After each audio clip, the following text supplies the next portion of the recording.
মৌর্য সাম্রাজ্যের প্রতিষ্ঠাতা চন্দ্রগুপ্ত মৌর্যের বংশ পরিচয় নিয়ে নানা মত প্রচলিত আছে। একমত অনুযায়ী পুরাণের মতে তিনি শূদ্রের বংশোদ্ভূত ছিলেন। তার মাতা অথবা মাতামহী মুরা ছিলেন নন্দবংশীয় এক রাজার শূদ্র পত্নী। মুরার নাম থেকে এই বংশের নাম হয় মৌর্য বংশ।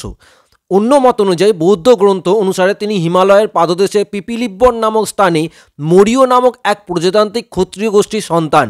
মৌর্য নাম থেকে তার সাম্রাজ্যের নাম হয় মৌর্য বংশ।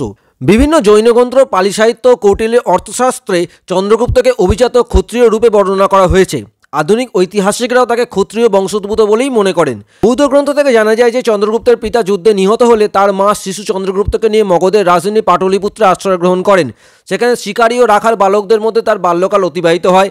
কথিত আছে যে এ সময় চাণক্য নামে নন্দ শাসনের বিদ্বেষী জনৈক বিচক্ষণ ব্রাহ্মণ তার মধ্যে নানা রাজোচিত লক্ষণ ও গুণাবলী লক্ষ্য করে তাকে তক্ষশিলায় নিয়ে যান এবং রাজনীতি ও যুদ্ধবিদ্যা সুশিক্ষিত করে তোলেন। বলা বাহুল্য এই চাণক্যই হলেন ইতিহাস বিখ্যাত বিশিষ্ট কূটনীতিবিদ কৌটিল্য বা বিষ্ণুগুপ্ত। 326 থেকে 325 খ্রিস্টপূর্বাব্দে চন্দ্রগুপ্ত ইতিহাস পাদপ্রতিবের সামনে এসে হাজির হন। গ্রিক ঐতিহাসিক জাসনীয় প্লুটার্কের রচনা থেকে জানা যায় যে গ্রিক বীর আলেকজান্ডারের ভারত আক্রমণে তরুণ চন্দ্রগুপ্ত আলেকজান্ডারের সঙ্গে সাক্ষাৎ করে নন্দবংশের উচ্ছেদের জন্য তার সাহায্য প্রার্থনা করেন। আলেকজান্ডার তার নির্ভীক আচরণে ক্ষুব্ধ হয়ে তাকে হত্যার নির্দেশ দেন, কিন্তু চন্দ্রগুপ্ত পলায়নে সক্ষম হন। অতঃপর বিন্ধ্যের অরণ্যসংকট অঞ্চলে বসবাসকারী উপজাতিদের নিয়ে তিনি এক সেনাদল গঠন করেন এবং চাণক্যের সাহায্যে মগধের সিংহাসন দখল করেন। মগধ সাম্রাজ্য বলতে তখন পাঞ্জাবের সীমানা থেকে দক্ষিণে গোদাবরী পর্যন্ত বিস্তীর্ণ ভূভাগকে বোঝাতো। এরপর চন্দ্রগুপ্ত উত্তর পশ্চিম ভারতে গ্রিক শাসকদের বিরুদ্ধে যুদ্ধ করেন। 323 খ্রিস্টপূর্বাব্দে আলেকজান্ডারের মৃত্যুর পর তার গ্রিক অধিকৃত ভারতবর্ষে বিদ্রোহ শুরু হয়। এছাড়া উত্তরাধিকারী বিহীন আলেকজান্ডারের সাম্রাজ্যের বন্টন নিয়ে তখন সেনাপতিদের মধ্যে প্রতিদ্বন্দ্বিতা চলছিল। এরপরে ভারতের গ্রিক শক্তি দুর্বল হয়ে পড়ে। এই সুযোগে চন্দ্রগুপ্ত মৌর্য গ্রিককে আক্রমণ করে।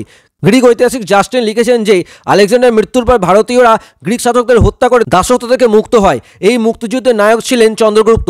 এইভাবে তিনি সিন্ধু দেশ ও পাঞ্জাব জয় করেন এবং উত্তর পশ্চিম ভারতে আলেকজান্ডারের প্রতিষ্ঠিত গ্রিক উপনিবেশগুলিকে অধিকার করেন। আলেকজান্ডারের মৃত্যুর পর তার বিশাল সাম্রাজ্য তার সেনাপতিদের মধ্যে বিভক্ত হয়।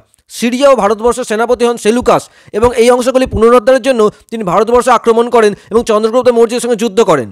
এই যুদ্ধে ফলাফল সম্পর্কে গ্রিক ঐতিহাসিকরা স্পষ্ট করে কিছু না বললেও মনে করা হয় সেলুকাস এই যুদ্ধে পরাজিত হন এবং শেষ পর্যন্ত এক সন্ধি স্বাক্ষরিত হয়।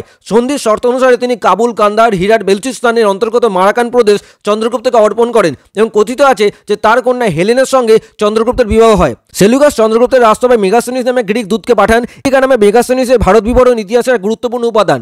কেবলমাত্র এই নয়, গ্রিক ঐতিহাসিক প্লুটার্ক এর মতে তিনি 6 লক্ষ সেনা নিয়ে ভারতের বিভিন্ন অঞ্চলে বিশাল সাম্রাজ্য গড়ে তোলেন। শক রাজা রুদ্রদমনের জুনাগড় শিলালিপি থেকে জানা যায় যে তিনি পশ্চিম ভারতের সৌরাষ্ট্র বা গুজরাট জয় করেন। মালব, কোঙ্কণ ও মহারাষ্ট্রের কিছু অংশ তিনি জয় করেন। নন্দনের উত্তরাধিকারী হিসাবে দাক্ষিণাত্যের গোদাবরী এবং রাজ্যাংশ তিনি এমনতেই লাভ করেছিলেন এবং পরবর্তীকালে তিনি আরও সম্প্রসারিত করেন। দাক্ষিণাত্যের মহীশূর এবং চিতলদুর্গ জেলা ও তামিলনাড়ুর তিনেভেলি পর্যন্ত তার অধিপত্য বিস্তৃত ছিল। পূর্ব ভারতে বাংলা ও বঙ্গদেশও তার সাম্রাজ্যভুক্ত ছিল। মহাস্থানগড়ে প্রাপ্ত ব্রাহ্মী লিপি ও হিউয়েনসাংয়ের বিবরণ থেকে প্রমাণ পাওয়া যায় তার সাম্রাজ্য উত্তর পূর্বে পারস্য সাম্রাজ্যের সীমানা, পশ্চিমে আরব সাগর, পূর্বে বাংলা এবং দক্ষিণে মহীশূর ও মাদ্রাজ পর্যন্ত বিস্তৃত ছিল। ইতিপূর্বে আর কোনো ভারতীয় নরপতির পক্ষে এত বড় সাম্রাজ্য স্থাপন করা সম্ভব হয়নি। ঐতিহাসিক ডক্টর হেমেনচন্দ্র রায়চৌধুরীর মতে ভারতের প্রথম ঐতিহাসিক বৃহৎ সাম্রাজ্যের স্থপয়িতা ছিলেন তিনি। কেবলমাত্র সাম্রাজ্য প্রতিষ্ঠাই নয়, বিজিত অঞ্চলে তিনি একটি সুষ্ঠু, কেন্দ্রীভূত প্রজাহিতৈষী শাসন ব্যবস্থা প্রতিষ্ঠা করেন।